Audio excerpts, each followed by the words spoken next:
हुती विद्रोहियों और अमेरिका के बीच तनाव जारी है। अमेरिका अब तक यमन में हुतियों के कई ठिकानों को तबाह कर चुका है। वहीं ट्रंप जहां बार बार हुतियों को सुधर जाने की चेतावनी दे रहे थे, लेकिन हुती ट्रंप की इन चेतावनियों को नजरअंदाज करते रहे, जिसका खामियाजा अब यमन के हुतियों को भुगतना पड़ रहा है।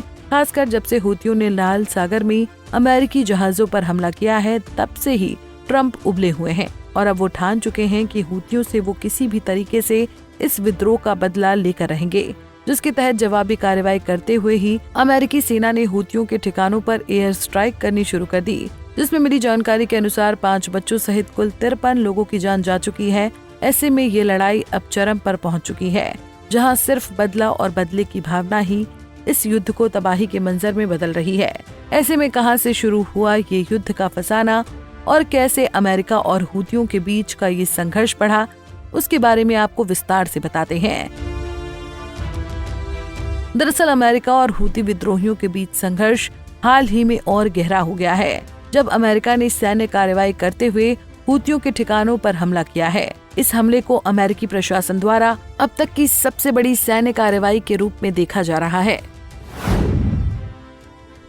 अमेरिका के राष्ट्रपति डोनाल्ड ट्रंप ने शनिवार यानी 15 मार्च को यमन में हुती विद्रोहियों के कब्जे वाले इलाके पर एयर स्ट्राइक करने का आदेश दिया था। इस आदेश के तहत अमेरिकी लड़ाकू विमानों ने हुतियों के ठिकानों पर भीषण बमबारी करनी शुरू की। ये हमले राजधानी सना सहित हुती नियंत्रित क्षेत्रों में किए गए, जिनमें missile launch site, drone operation base और रडार सिस्टम शामिल था। इस हमले का उद्देश्य हुती विद्रोहियों की सैन्य क्षमताओं को कम करना और उनके द्वारा लाल सागर में अमेरिकी जहाजों पर हो रहे हमलों को रोकना था। हुती बीते कई दिनों से अमेरिकी जहाजों पर मिसाइलों और ड्रोन से हमले कर रहे हैं। नवंबर 2023 से हुतियों ने अंतर्राष्ट्रीय शिपिंग्स पर 100 से ज्यादा हमले किए हैं। वहीं इस मार्ग से पूरे विश्व के नौवहन यातायात का 15% व्यापार होता है, जिससे इस हमले से वैश्विक व्यापार बहुत अधिक प्रभावित हुआ। ऐसे में बार बार लाल सागर में अंतर्राष्ट्रीय जहाजों पर हो रहे इन हमलों को रोकने के लिए अमेरिकी सेना ने ये सख्त कदम उठाया, जिससे हुतियों को सबक सिखाया जा सके। वहीं इन हमलों से निपटने के लिए अमेरिकी सेना ने हुतियों के मिसाइलों और ड्रोन को रोकने के लिए महंगे अभियानों की मदद लेनी शुरू की। ऐसे में अब ये सवाल आपके जहन में जरूर आ रहा होगा कि आखिर हुती ये हमले क्यों कर रहे हैं। तो आपको बता दें कि हुतियों का कहना है कि ये हमले गाजा में इजराइल हमास युद्ध के चलते किए जा रहे हैं। वो इन हमलों से ये दिखाना चाहते हैं कि वो फिलिस्तीनियों के समर्थन में हैं। वहीं इन सैन्य हमलों को लेकर राष्ट्रपति डोनाल्ड ट्रंप ने हुतियों को चेतावनी देते हुए सोशल मीडिया पर लिखा कि हुती विद्रोहियों, तुम्हारा समय पूरा हुआ। अमेरिका अब तुम पर आसमान से ऐसी तबाही बरसाएगा जो हुतियों ने पहले कभी नहीं देखी होगी।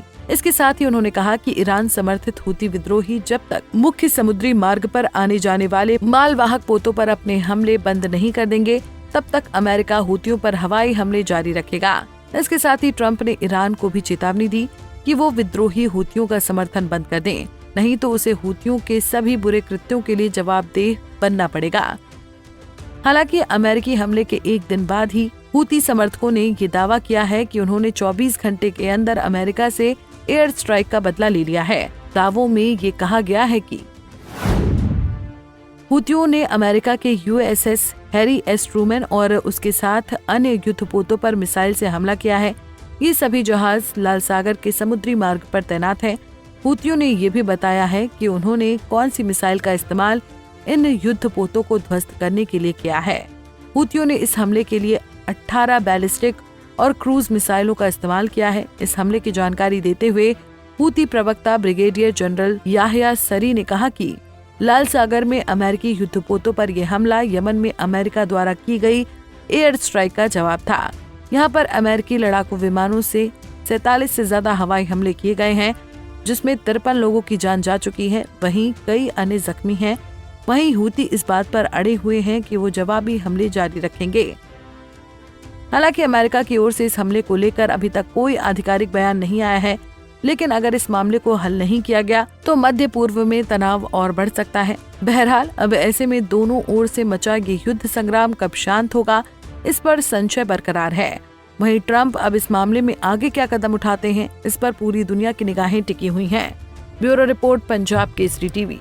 हमसे जुड़े रहने के लिए हमारे YouTube चैनल को सब्सक्राइब करें और नई वीडियो की नोटिफिकेशन के लिए बेल आइकॉन को दबाएं।